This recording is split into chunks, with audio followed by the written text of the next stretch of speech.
वैकुंठ में शांति थी। गरुड़ ने पूछा, प्रभु, आप बार बार इस धरती पर क्यों आते हैं? क्या स्वर्ग से देखना पर्याप्त नहीं? विष्णु मुस्कुराए और जवाब दिया, गरुड़, क्योंकि धर्म कभी अकेला नहीं लड़ सकता। जब जब वो गिरने लगता है, मुझे उतरना पड़ता है। सबसे पहले मैं मछली बना। प्रलय आने वाली थी, ज्ञान डूबने वाला था। राक्षस शंखासुर ने वेदों को चुरा लिया था, जल की अतल गहराइयों में। मनु को बचाना था, वेदों को बचाना था, क्योंकि जिस सृष्टि में ज्ञान ना हो वो सृष्टि नहीं, अंधकार है। फिर मैं कछुआ बना। देव और दानव दोनों थक चुके थे। मंदराचल पर्वत समुद्र में डूब रहा था, अमृत अनंत गहराई में था।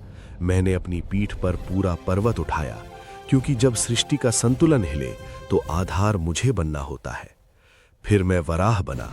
हिरण्याक्ष पृथ्वी को ही उठा ले गया था रसातल में। धरती मां अंधेरे में थी। मैंने उस राक्षस को मारा, अपने दांतों पर पृथ्वी को उठाया, क्योंकि जो धरती को रौंदे उसे कोई नहीं रोक सकता मेरे सिवा। फिर मैं न मनुष्य था न पशु। हिरण्यकशिपु ने वरदान पाया था, न दिन में न रात में, न घर में न बाहर, न अस्त्र से न शस्त्र से। उसने सोचा वो अमर है, लेकिन वो एक बात भूल गया। उसने अपने ही पुत्र प्रहलाद को, जो मेरा भक्त था, सताया। गरुड़, जब भक्त पुकारे मैं हर नियम तोड़ कर आता हूं। मैं खंबे से निकला संध्या काल में, नख से, और अधर्मी का अंत किया। फिर मैं बौना बना। राजा बलि महान था, दानवीर, शक्तिशाली, लेकिन उसका अहंकार तीनों लोकों को निगलने लगा था। मैंने 3 पग मांगे। पहले पग में पृथ्वी, दूसरे में स्वर्ग, तीसरे पग के लिए जगह नहीं बची। बलि ने सिर झुका दिया। गरुड़, अहंकार का इलाज शक्ति से नहीं, विनम्रता के छल से होता है। फिर मैं क्रोध बना।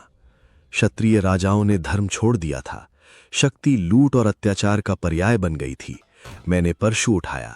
21 बार इस पृथ्वी को उन अधर्मी राजाओं से मुक्त किया, क्योंकि कभी कभी धर्म की रक्षा के लिए करुणा नहीं, कठोरता चाहिए। फिर मैं मर्यादा बना। रावण विद्वान था, शक्तिशाली था, लेकिन उसने माता सीता का अपहरण किया और धर्म की सीमा तोड़ दी। मैं राम बना, एक राजा, एक पुत्र, एक पति।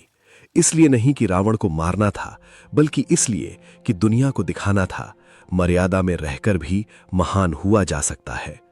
फिर मैं प्रेम बना, नीति बना, गीता बना। कुरुक्षेत्र में अर्जुन का धनुष गिर गया था। धर्म और अधर्म की लड़ाई थी, लेकिन योद्धा खड़ा नहीं हो पा रहा था। मैंने रथ चलाया, मैंने गीता सुनाई। गरुड़, इस अवतार में मैंने हथियार नहीं उठाया, क्योंकि कभी कभी सबसे बड़ा युद्ध हमारे भीतर होता है। फिर मैं करुणा बना। हिंसा बढ़ रही थी, यज्ञों के नाम पर रक्त बह रहा था, मनुष्य धर्म के नाम पर धर्म तोड़ रहा था। मैं बुद्ध बना, अहिंसा का संदेश लेकर, क्योंकि धर्म का अर्थ बलिदान नहीं, बोध है। और अब विष्णु का स्वर गहरा हो गया।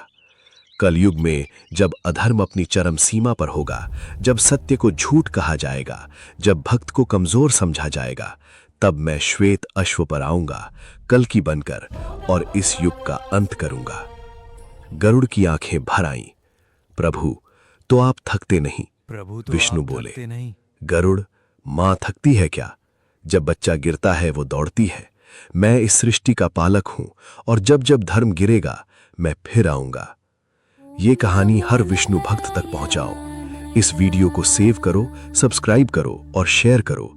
ऐसी और कहानियों के लिए कमेंट्स में बताओ नेक्स्ट स्टोरी कौन सी आनी चाहिए।